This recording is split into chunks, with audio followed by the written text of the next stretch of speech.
I'm Curious Vedant, and welcome to season 4 of my podcast. Today, my guest is Dr. Amulya, a pediatrician who is in her final year of fellowship in Paediatric Cardiology at Children's Mercy Hospital, Kansas City, Missouri. She is passionate about providing high-quality holistic healthcare for children, particularly those with heart diseases. Hi, Amulya. Welcome to my show. Thank you, Vedant, for having me on your show. This is going to be fun. Yeah. Okay. So Amulya, as a pediatrician, you treat infants and young children. I'm curious to know, how do you identify what is wrong with a child, as they may not be able to explain what the problem is? Yes, that is challenging, but children have a way of expressing what's wrong with them. They just have a different language of their own, sort of, especially when they're babies. One thing is their mommies can always tell what's going on with them. Very often their daddies can too. So you listen to their parents, you watch the baby, it's like solving a mystery. I love solving mysteries and I love reading them. So to me, it's like getting a lot of information from the baby. Or if it's you, for example, you're 8 years old, you would tell me exactly what is wrong with you, whether your head hurts or your ear hurts or your neck does. You will tell me. And then once I hear all of this, I will examine you, or I'll examine the baby. And then the beautiful thing about children, it is what it is. You get what you see. So there's no faking about it. They're very truthful and they tell you what exactly is going on. When you listen to them, you can hear everything about their heart, their lung. You pay so much attention to detail and you try to tease out what exactly is going on with them. So that's exciting to me. Does that make sense? Yeah, it does. And I think that it's good that people treat heart diseases, because many people die out of heart diseases. Yes, I know. That's really sad. It is. Yes. And some, even if they survive, they still struggle so much. Yeah. So they need a lot of help from us, so that the kids can go to school, they can make dreams for themselves, and they can be whatever they want to be, right? Yeah. For me, I have 2 ways of expressing whether it hurts or not. One, if it's just paining, I tell the doctor. But if it's hurting a lot, I just cry and touch that place. Yeah, exactly. And then you're like, well, you're touching your shoulders. Maybe something's going on with it. And you would check. Mm-hmm. Right? Yeah, exactly. Kids can tell. They always do. Mm-hmm. Can you tell me more about what a cardiologist does? So a cardiologist takes care of the heart. The heart? How much do you know about the heart? I know that it's not shaped like a heart. That's a good start. That's an excellent start. I'm impressed. Okay. And I know that it pumps blood to the rest of our body. Exactly. So it's a muscular pump. It's kind of connected to the body and the lungs. So it gets all this blood from the body and pumps it to the lungs so that the blood gets rich in oxygen. And that comes back to this other portion of the heart, which would pump it to the body. To do this, it goes like lup, dup, lup, dup. Okay? It has to make that sound. Yep, lup, dup, lup, dup. Exactly. And then to do that, it has this circuit, some wiring around it, which makes the heart go like lup, dup in that rhythm, in a proper rhythm. Okay? So that it fills first and then it pumps. And what the cardiologist does is pretty much makes sure that's what it's doing. So if you have any problem, you're getting tired easily, you have chest pain, or you have trouble breathing, or you're passing out, and then you look at the heart and you make sure that everything's fine with the heart. You start with listening to whoever has a problem to make sure it is the heart. And then you listen to the heart itself with your stethoscope. And then if you have a doubt, you look at it with an ultrasound probe. So you scan it, or you can check the rhythm of the heart with an ECG. So the cardiologist finally makes sure the heart's doing fine. And if it isn't, we look for solutions. So cardiology is fun.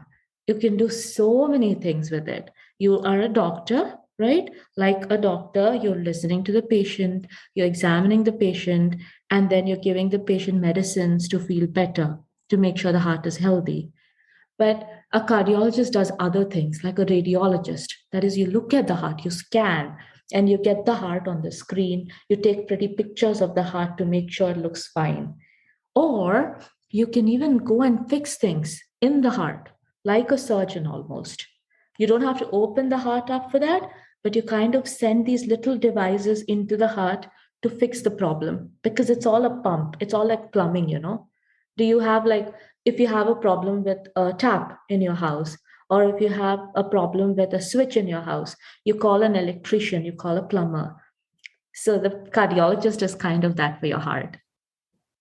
Okay. And then if there's a bigger problem, you tell the surgeon what needs to be done, you discuss with them, and you come up with a solution. So that's what a cardiologist does.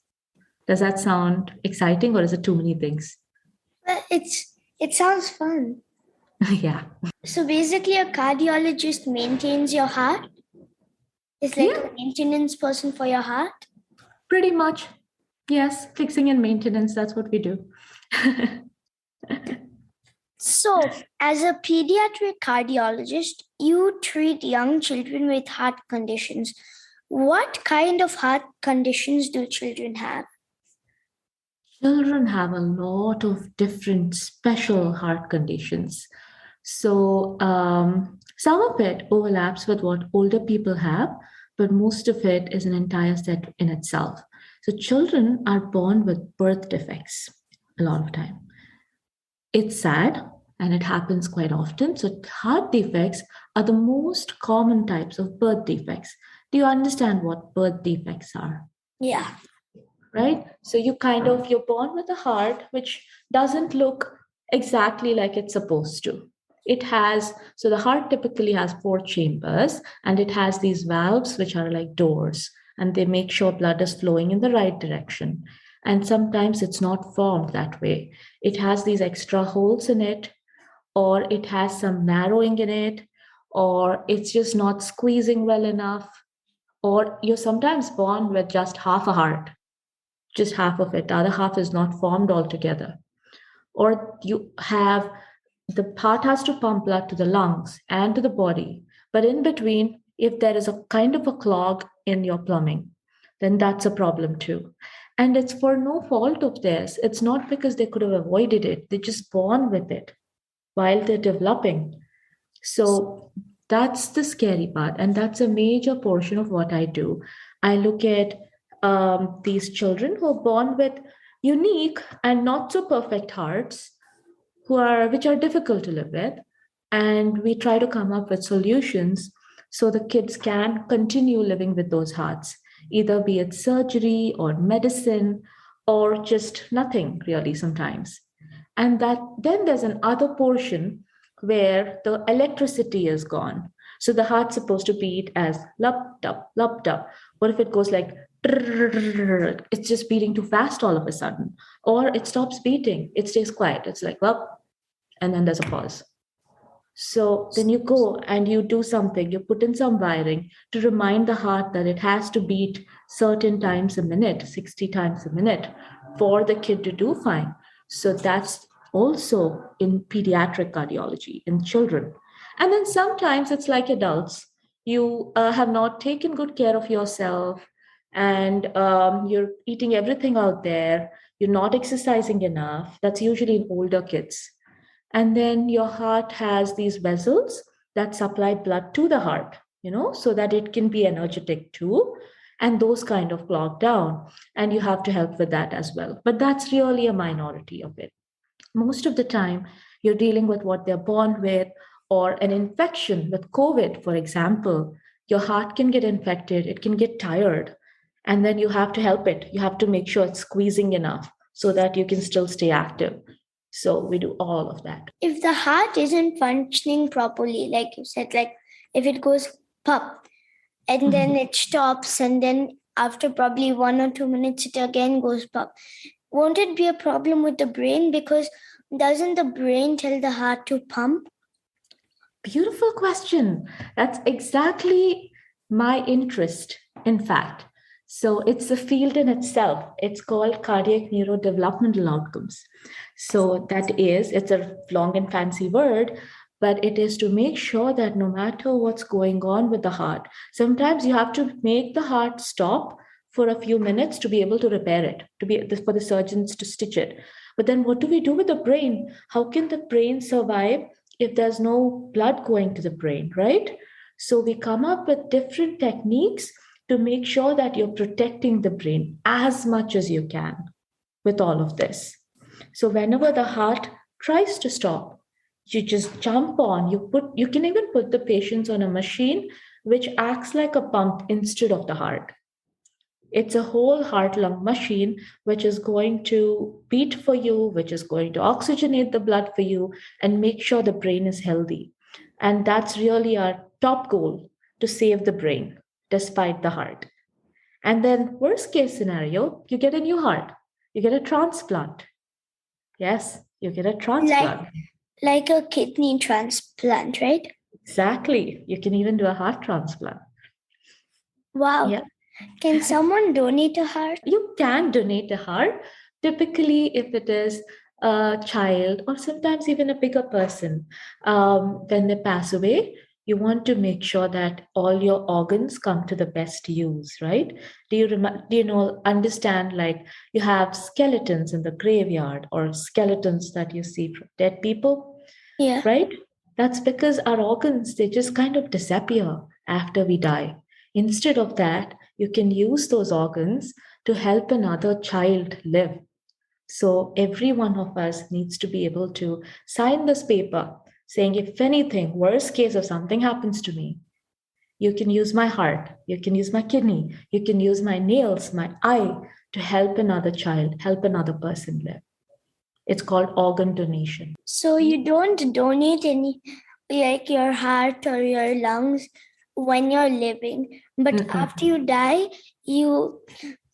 so before you die, you sign a form, and then when you die, the doctors take out the lungs or the heart and give it to another person? Yes. And then you can continue to live through that person's life, kind of. Mm-hmm. Yeah. Because you have only one heart, unlike kidneys where you have two of them. Yeah. What do you do to help these children? How do you identify the heart condition? So there are multiple techniques. Again, it changes based on the age group. And you can start all the way from before the baby is born. Do you know that when you were like in your mom's belly, your mom had a lot of scans with ultrasound? Do you know what ultrasound is? Yeah, like a really, really high-pitched sound. Exactly. It's very high pitched, and it kind of moves really fast. And you can transmit those ultrasound waves and you can make images out of them. So you see exactly what's going on. So you can look at the baby and while the baby is in the mom's womb, and look at their heart and make sure it looks fine. Okay? That's one way of doing it. But you can't see everything because babies move in their mom's belly. They don't always give you the best pictures, just like how you don't like posing for pictures all the time, probably. And you probably move a little here and there and you kind of have a blurry photo. So that can happen and then you won't pick it.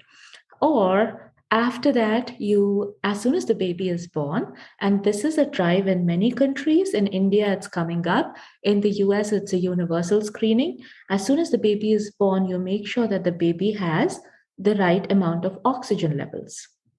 If the baby does, then you're ruling out a lot of the major heart diseases that can actually like stop you from living later sometimes. So you catch it early. That's the whole thing. And then after that, if you somehow slipped through the cracks in these two screenings, you have to make sure babies grow properly. Again, as I said, babies have a language of their own where they express themselves. So babies with heart disease typically have trouble growing. They have trouble breathing. They breathe so fast, they get tired and they can't eat, because babies, their exercise is eating on their own. And when they get tired, they can't do it, or they're not gaining enough weight. Or you listen to the baby and then you hear a problem. It's like you have water going across in a pipe. Sometimes if you put your ear through it to a pipe, you go like Yeah. shh, shh, shh, right? Exactly. And if I try to narrow down that pipe, it would go shh, shh, it goes louder. And then you're like, there might be a problem. So let me go and look into it. So then I scan the baby again and make sure that everything's fine with the heart. So that's how we find heart diseases in children. And then if you have an electricity issue, once again, you have so many tests you can do. You can put a tiny device, a tiny monitor like under your shirt, and I can make sure your heart's beating right. And if is it beating too fast? Is it beating too slow? What's the problem? I can totally tell all of that. So I know that if your heart beats too slow, that there's a problem, like it might stop beating soon. But what happens? What's happening if it beats too fast? So, actually, in fact, hearts beating slowly is more often not a problem. A lot of times, if you're very active and athletic, your heart beats very slowly. So that's fine. Sometimes it's too slow. But if the heart is beating too fast, like 200 times a minute, okay, usually your heart probably is beating 80 or 90 times a minute. Yeah, that's And if me. you're, right? And if you're anxious or you're running, it would go up to as high as even 150 sometimes, so Yeah, 160. yeah. That's fine. That's what it's supposed to do. But sometimes it goes to like 200, 210, 220, 300. And then the heart gets tired because it's beating so fast. And then the heart, again, as I said, it's a pump, right? So the pump first has to fill and then it squeezes. Fill, squeeze. So when it's going like, it's not filling enough. And then your body, your brain is not getting enough blood. And then you pass out. So that's why. My PE teacher Mhm. told the class a trick to check whether your heart is beating fine, and that you put your two fingers like below your ear Yeah, it's and here. you check your pulse. Yes. Can you feel it? Is it going like a little worm there? Yeah. Boom. Yeah. Boom. Boom. If somebody suddenly passes out, you just put two fingers lightly on the neck and make sure that they have the pulse. If they don't, you call for help. Mm-hmm. If not to, you call for help if they pass out, but still. Yeah. And you also need to do CPR, right? Yes, you do. Oh my goodness, you know it all. Yes, you have to. You have to start with pushing down on the heart this many times a minute. Yeah. And do you know why you do that so quickly? Why? So that you can pump enough blood to the brain. So you're like squeezing the heart to pump blood? Yes. Wow. Yes. I To the didn't heart. know that. Yeah. You're doing it Wow. with heart. That's so interesting. Mhm. It is. What is the difference between heart diseases in children and grown-ups? Well, we kind of covered that a bit. So, as I said, the heart diseases in children, a lot of them they're born with it. So the heart is just formed differently. And then you have to figure out a solution so it can still keep working. You typically have four chambers in the heart. Sometimes you have only three, you have only two. So you have half a heart. And you have to figure out some way of still fixing the heart, making sure it's pumping blood to the lungs, to the body. Okay. And whereas in grown-ups, a lot of times it's just they're born with a perfectly fine heart, but due to multiple issues, be it your diet, your lifestyle, or sometimes just your genes, even that you can't help much, your genetics, your heart has problems because the tiny little vessels that supply blood to the heart, they get clogged with age. They kind again a plumbing issue, but in the small vessels that give blood, any organ needs blood so it can keep doing its job, right? So even the heart does. And they sometimes get clogged, and then the heart doesn't squeeze as well. And then the heart will have these little wounds. Like when you have a cut, you have a scar, right? That gets left. And there's like a bigger scar in the heart, or there will be a clot in the heart. And you have to make sure that the heart keeps pumping, keeps doing its job despite it. Or if you have any narrowing in the heart, you go and you open it up. That's what adults do.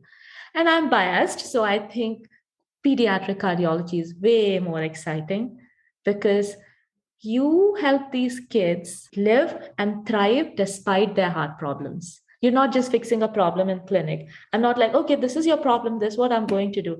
I am going to make sure you can run, you can go to PE, you can do your best despite your heart. If your heart's running too fast, I'm going to fix that problem for you so that you can be either the engineer or the doctor or anything that you want to be, even an athlete. We have some basketball players out there with heart disease, with really complicated heart disease, but they're able to play basketball because they got fixed at the right time. So that's what we do in pediatric cardiology. So basically, when your heart gets clogged, it's like so when in the washroom when the sewage pipe gets clogged, right? Yes. It's like the heart when the pipe gets clogged, right? Exactly. It is exactly like that. Sometimes you have a hole in the heart. You're born with a little hole where things are leaking into the wrong chamber. So you have too much blood into your lungs. And then the baby's like breathing really fast. It's like a wet sponge. It's kind of heavy. So the lungs, when they get too much blood, they become really heavy, like a wet sponge. And then the babies breathe too fast because it's hard to breathe through a wet sponge if you think of it. Yeah, it is. Right. So you've helped them, you kind of give them a medicine to squeeze that water off the lungs. And how do you unclog it? For pediatrics, it's typically a problem with like a valve or the vessel itself. It's formed with a narrow area. So, one thing you can do is minimally invasive surgery, which cardiologists do, like some of them interventional cardiologists. So, they send a little catheter into that area, which is narrow or slightly clogged, and they put a balloon in it and they inflate the balloon to open it up a bit. Yeah, it's a high pressure balloon. It'll just open things up a bit. Or you can put a metal kind of a stent, which is like a cylinder, but a mesh. It opens up and it holds that clogged area up. And the same thing with adults too when they have problems. So you use these tiny metal things that will open things up where there's a clog. And if nothing works, you do surgery. You do surgery to repair that area or to create like a bypass, which is a bi-lane across the clogged area. Wow, that sounds super complicated. It is. And all of this, if you can imagine, your heart is the size of your fist. So think of a baby's fist or even your fist. It's so small and it has little problems like 2 millimeter holes, 3 millimeter problems in it. So you have to wear these magnifying glasses to look at the heart itself and kind of like magnify it and then fix the problem. Can you share tips to maintain a healthy heart? Yes. Well, the first thing, the key to a healthy heart at your age is exercise. Do you get tired at PE when you're running? It's like probably sometimes. Okay, how long can you run for before you get tired? A long time. That's good. So you're already on your way to a Probably healthy like heart then. 20-30 minutes. That's awesome. But then I have to take like 1 or 2 breaks. Okay, that's like fine. Just for water. That's a good thing to do. So for a healthy heart, you need to make sure that you're running at least for 20 to 30 minutes. You have to do certain exercises that'll make sure the heart is squeezing well, strongly enough to be, and it's not getting tired in between. Okay. And the exercises will be running, swimming, dancing. You can do all that fun stuff. Okay. Yep. And you should eat healthy, of course. And Which by I do. eating, You look quite healthy to me, yes. So you should eat very healthy. You have to have a balanced diet. So you should have a lot of vegetables, good amount of protein, and a good amount of good fat and some carbohydrates. So you should have everything. But moderation is the key to a healthy heart and a happy life. So have a little of everything. Okay. And you should also, once you grow up, of course, you should try and avoid the caffeinated drinks like Pepsi and Coke. They're not very good for you, but again, but in moderation. You can always have a few, but don't have one every single day, you know? And then try and have less coffee for older people. So if you have your mommy or daddy drinking 3 coffees a day, you should go and remind them they need to actually work on a healthy heart. I need to remind myself of it too. All of us do, but then yeah, little tips. After this interview, I'm going to ask my dad whether he was listening to this part. Oh God. Okay. Good. Yep. Stay on the task. Yep. Make sure everyone around you has a healthy heart. We'll work on that, right? My mom, anyway, doesn't have any caffeinated drinks, but I sometimes, once in a while, have Coke. Once in a while is okay. Again, Yeah. that's fine. What made you choose to be a pediatric cardiologist? What did you want to be as a child?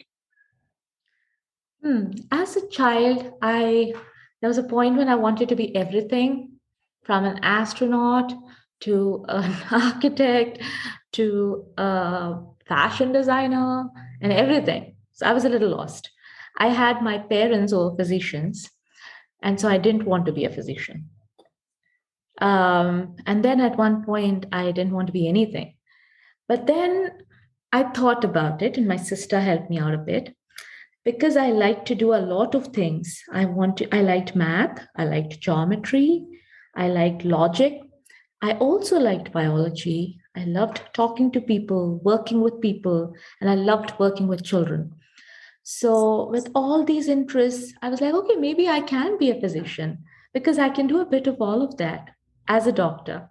And then when I went to medicine, I just fell in love with everything about the heart. It was so logical. You have to make calculations, you have to draw graphs, you have to learn geometry to be able to assess like how the heart is squeezing and everything. So I liked the anatomy of the heart. I liked how it worked. I liked the physics behind how it pumps. And I like the medicines that you need to learn about to make sure the heart is working right. And I loved working with kids. It's like I needed a stop button because I just loved working so much, I wouldn't stop. And then I'm like, that's what I want to do because this doesn't feel like work. This feels like fun. That's what made me a pediatric cardiologist. Yeah, it sounds pretty fun. It is. It's like playing with your Lego car with batteries. Sometimes I have to adjust on this device that makes sure that the heart pumps at a certain rate at a certain time. So, or we need to look at the heart and we need to pretty up the image like Photoshop, and then like explain it to the surgeons and the rest of the team that this is what's going on with the heart. So you kind of make a pretty picture of it. What is next for you after the fellowship? So a lot of exciting stuff. I'm doing one more year of a fellowship after this at Houston, UT Houston, in advanced cardiac imaging. So I like taking good pictures. So of the heart. So I want to learn more about some techniques I can use with ultrasound or with MRI, CT. That's basically like you're making different sections across this tiny little organ to make sure you know every little detail about it. And then you discuss with the surgeons on what the problem is and how you can help the baby. So I will be spending an extra year on that. And then in the future, I do like some research as well and teaching.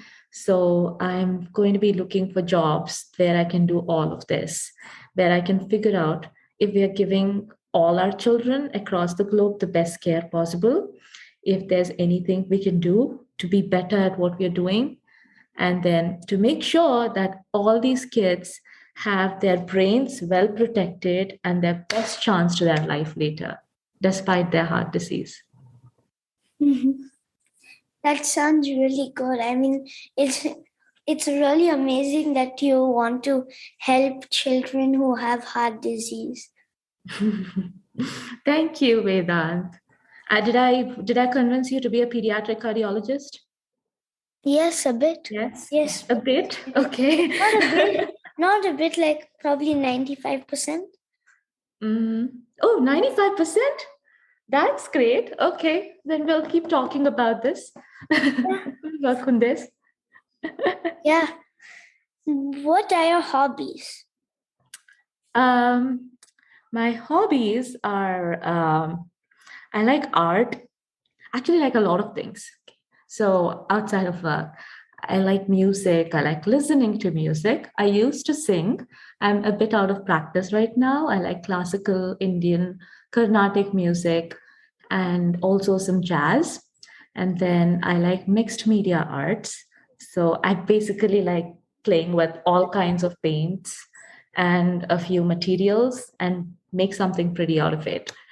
Yeah, that's always fun. Like just splashing different, like just splashing paint on the canvas and just making different pictures. Exactly, right? That's So I just like, always fun. yes, it is. And then otherwise, I just like going to restaurants, trying out something new, talking to interesting people like you. So that's what I like doing for fun. Thank you so much for coming on my show. Thank you for inviting me. I love talking to you. Yeah, I this hope I was did not fun. give you too many details, No, it but was that's, so fun. yeah, it's just we do a lot of things here. Yeah.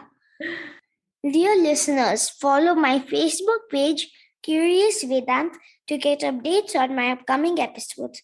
To listen at leisure on your phone and get notified about future episodes, subscribe by searching for Curious Vedant wherever you get your podcasts, such as Apple Podcasts, Spotify, Stitcher, Google Podcasts, and many more. You can also listen to my show on curiousvedant.com. Thank you for listening to Curious Vedant, and don't forget to rate and leave comments